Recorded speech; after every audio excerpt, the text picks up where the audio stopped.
Telugu Desam party ప్రభుత్వం మేము విశాఖకు గూగుల్ డేటా సెంటర్ తీసుకొని వచ్చామని పెద్ద ఎత్తున ప్రచారం చేసుకుంది.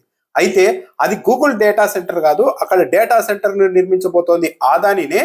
వైసీపీ హయాంలోనే ఈ డేటా సెంటర్ నిర్మాణం కోసం ఆదాని ఒప్పందం కూడా చేసుకున్నారు అని చెప్పినప్పటికీ కూడా తెలుగుదేశం పార్టీ ప్రభుత్వం లెక్క చేయలేదు. అది ముమ్మాటికి గూగుల్ డేటా సెంటరే, ఇందులో ఆదానికి సంబంధమే లేదు అని చెప్పడమే కాకుండా ఎంఓయు కార్యక్రమానికి ఆదానిని కనీసం ఆహ్వానించలేదు, ఆదాని కంపెనీ ప్రతినిధుల్ని కూడా ఆహ్వానించలేదు.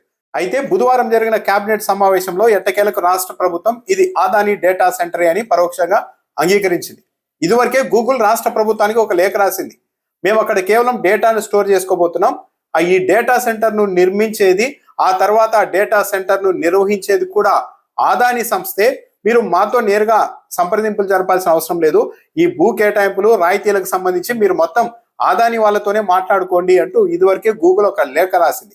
ఆ లేఖను బయటికి రాకుండా జాగ్రత్త పడుతూ వచ్చిన రాష్ట్ర ప్రభుత్వం కేబినెట్ సమావేశంలో మాత్రం అసలు విషయం బయటికి చెప్పేసింది. గూగుల్ ఇలా లేఖ రాసింది, డేటా సెంటర్ను నిర్మించేది ఆదానినే, నిర్వహించేది కూడా ఆదానినే, కాబట్టి ఈ భూముల యాజమాన్య హక్కులు కూడా మీరు ఆదాని కంపెనీకే ఇవ్వండి అని గూగుల్ చెప్పింది అని రాష్ట్ర ప్రభుత్వం అంగీకరించడమే కాకుండా ఇలా గూగుల్ సంస్థ డేటా సెంటర్ను నిర్మించేది ఆదాని గ్రూపే, తర్వాత నిర్వహించేది కూడా ఆదాని గ్రూపే, కాబట్టి భూములు కూడా మీరు ఆదాని కంపెనీకే ఇవ్వండి, రాయితీలు కూడా మీరు ఆదాని సంస్థకే ఇవ్వండి అని చెప్పేయడంతో ఎట్టకేలకు నిన్న బుధవారం జరిగిన రాష్ట్ర కేబినెట్ సమావేశంలో ఇదివరకే ఈ డేటా సెంటర్ కోసం కేటాయించిన 480 ఎకరాలతో పాటు మరో 170 ఎకరాలను ఆదాని గ్రూప్ పేరు మీదకు బదలాయించాలి అని కేబినెట్ తీర్మానించింది.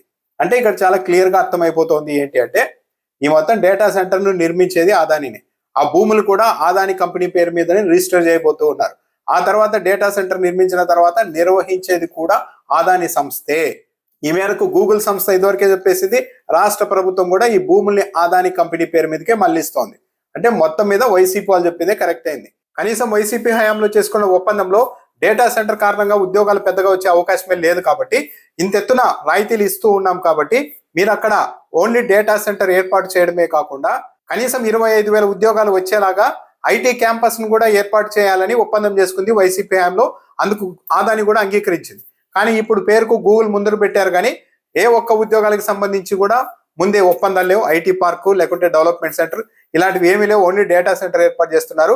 అది కూడా గూగుల్ వస్తోంది అని చెప్పారు, కానీ ఇప్పుడు మొత్తం నిర్మించేది నిర్వహించేది భూములు తీసుకుంటున్నది, భూముల మీద హక్కులు అన్ని కూడా ఆదాని సంస్థే సొంతం చేసుకుంటోంది. ఆదాని అన్నది డేటా సెంటర్లో నిర్మిస్తే దాన్ని వాడుకుంటుంది గూగుల్ తన డేటాని స్టోర్ చేసుకోవడానికి. ఇతర రాష్ట్రాల్లో కూడా ఇలాగే ఈ రెండు సంస్థల మధ్య ఒప్పందాలు ఉన్నాయి. ఇది డైరెక్ట్ గా గూగుల్ డేటా సెంటర్ కాదు, ఆదాని నిర్మించబోతోంది. వైసీపీ హయాంలోని ప్రతిపాదనలన్నీ ఎంఓయూలన్నీ సిద్ధమయ్యాయి అని చెప్పినా కూడా రాష్ట్ర ప్రభుత్వం అయితే ఇంతకాలం ఖండిస్తూ వచ్చింది. కానీ ఇప్పటికైతే తేలిపోయింది, ఈ భూముల్ని కూడా ఆదాని కంపెనీకే ఇస్తూ ఉన్నారు. డేటా సెంటర్ నిర్మించేది ఆదానినే, ఆ తర్వాత నిర్వహించేది ఆదానినే. ఈ డేటా సెంటర్ కోసం గూగుల్ కి ఇస్తాం అని చెప్పిన రాయితీలన్నీ కూడా ఆదాని సంస్థకే ఇవ్వబోతూ ఉన్నారు.